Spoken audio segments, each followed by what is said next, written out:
effort that is us and also the African American Cultural Center in LA. And so we're happy to have with us our dear brother, Dr. Maulana Karenga. Dr. Karenga, how are you today, sir? And Jamer, I'm very good. Good to see you, Matsamela, Reverend Mark Thomas. Always good to come and talk with you. And just so the people know a little bit more about me, in addition to what you said, I am currently professor and chair, Department of Africana Studies. I'm also co-chair of the Black Community Clergy and Labor Alliance of Black United Front here in LA, doing good work on several levels. I'm chair of the National Association of Kawita Organizations.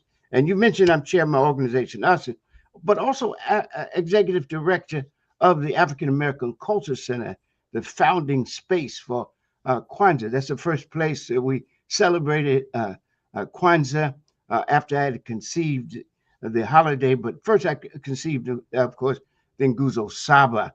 I'm author of many books that some you mentioned, selection from the Hosea Sacred Wisdom of Ancient Egypt. But my classic book at this point is Ma'at, the Moral Idea in Ancient Egypt, a study in classical African ethics, 800-page dissertation that was later published and became a seminal work in Machian ethics. In fact, introducing the very subject in Black studies of Machian ethics. Before it, there was nothing. Also, you mentioned I translated not only Egyptian text, but Yoruba text, and produced a book called Odu Ifa, The Ethical Teachings. So, and currently I'm writing a book on a seminal work on Haji Malcolm X, titled The Liberation Ethics of Haji Malcolm X, Critical Consciousness, Moral Grounding, and Transformative Struggle. And I take those three things, critical consciousness, moral grounding, and transformative struggle, from Haji Malcolm's program. He said, I have a 3-point program: wake up, clean up, and stand up. Wake up, I call critical consciousness, coming into critical consciousness. Clean up, I call moral grounding. And stand up, I call transformative struggle. Struggle to change not only society, but self-society, and hopefully, ultimately, the world. So just that background, I thought might be good for us to have. And thank you so much again for the invitation. Thank you for your introduction. Well, and thank you for all of that background. But let's start this way. Tell us the process, the development, how it came out, even the very discussion of the Nguza Saba and how they came to be 60 years ago. Mhm. I created the Nguzo Saba before I did Kwanzaa, and I created Kwanzaa to actually introduce and promote the Nguzo Saba. Now, when the movement starts, I come into the movement during the civil rights phase, which is like 1955 to 65. But I come into my own in the Black Power phase of the Black Freedom Movement, which is 1965 to 1975. And I left school. I was working on my doctorate at UCLA, and I left school to join the movement full time, because that's what I wanted to do. And I asked myself, how can I meet this call? You know, Dr. Mary McClaver Thune, Dr. Mary McClaver Thune has said, knowledge is the prime need of the hour, but we will want to know what you're going to do with your knowledge. And she said, it's up to us who have that knowledge to share that knowledge. She called it discovering the dawn and then sharing it with the masses of our people and our youth who need it most. And so I wanted to create something of value. And I believe that if I could create something of value that would help the movement, right, that people would embrace it and use it to ground themselves, orient themselves, and direct their lives toward good and expansive end. And that is how the Nguzo Saba came up. I looked at the movement and I said, what are the basic principles that we could use to enhance our practice and reaffirm the importance? And of course, I did a lot of study. And this is what people sometimes miss, because when they say invented or something. No, this is an intellectual project, both the Nguzo Saba and Kwanzaa itself, studying different African cultures, asking myself, what is the social glue that holds these cultures together, give them their grounding and orientation, their dignity affirming, life enhancing, and world preserving character. And I said it's the communitarian aspect of it, values that stress and strengthen family, community, and culture. And so that's what I did, is to develop these 7 values that I believe, like, give us a kind of grounding and orientation and a basic Black value system. That's how we introduce it. That again grounds us, orients us, and directs our life toward good and expansive end. And those values, as people know, are celebrated all over the world, throughout the world African community, on every continent in the world. Kwanzaa and Nguzo Saba are celebrated and practiced. And those values are Umoja, unity; Kujichagulia, self-determination; Ujima, collective work and responsibility; Ujamaa, cooperative economic; Nia, purpose; Kuumba, creativity; and Imani, faith.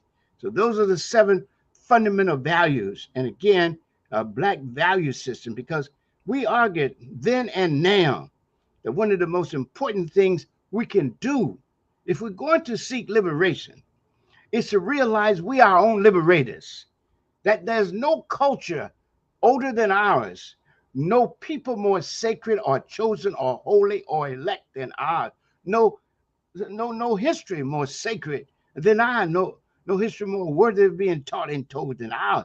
And so we put this emphasis on culture.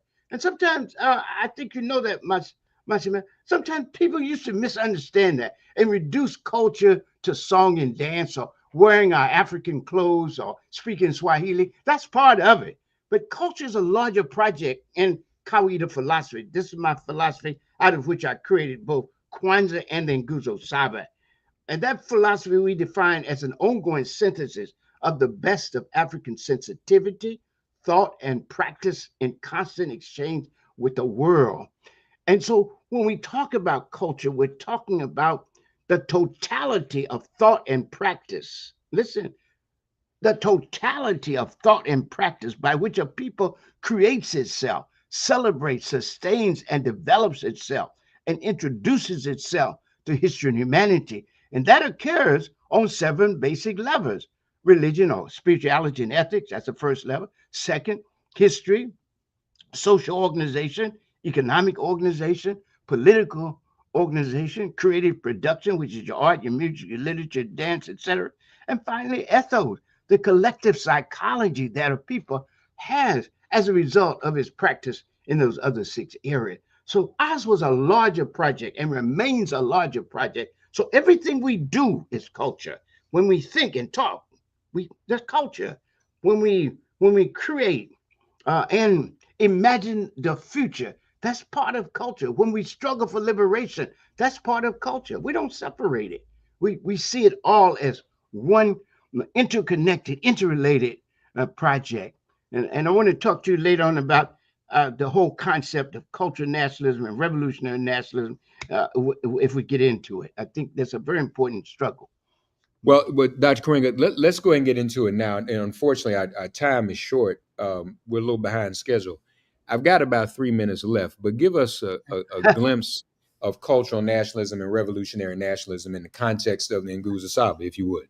Okay, so we call out philosophy of revolutionary culture nationalism, a revolutionary culture nationalism. A revolutionary culture nationalism based on 3 fundamental propositions. The first is that the defining feature of any people and nation is its culture. Second, that for a people to be itself and free itself, it must be self-conscious, self-determining, and rooted in its own culture.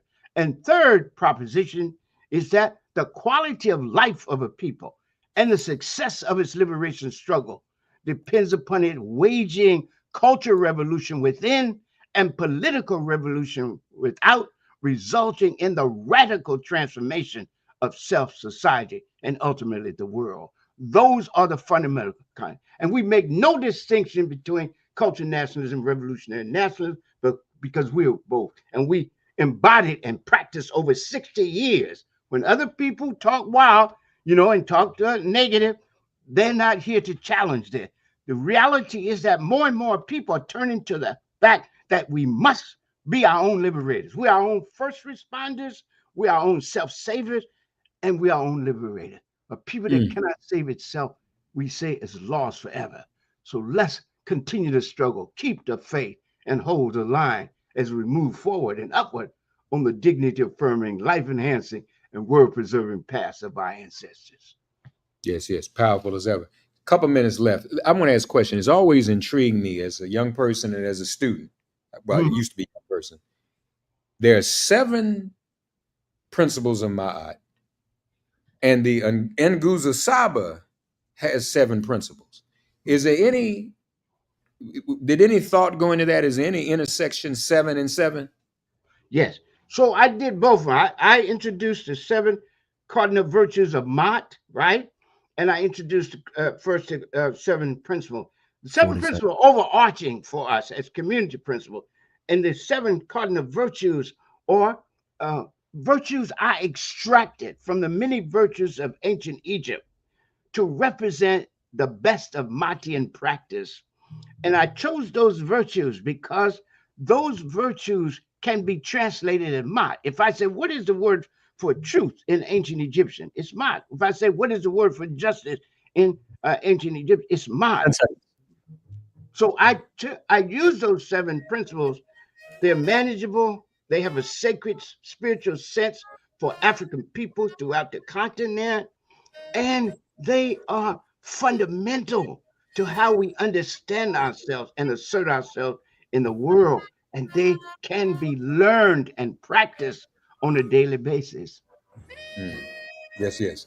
Dr. Maulana Karenga, thank you for joining us on WPFW-FM Pacifica Radio, MIP on 89.3. Talk next week, everyone.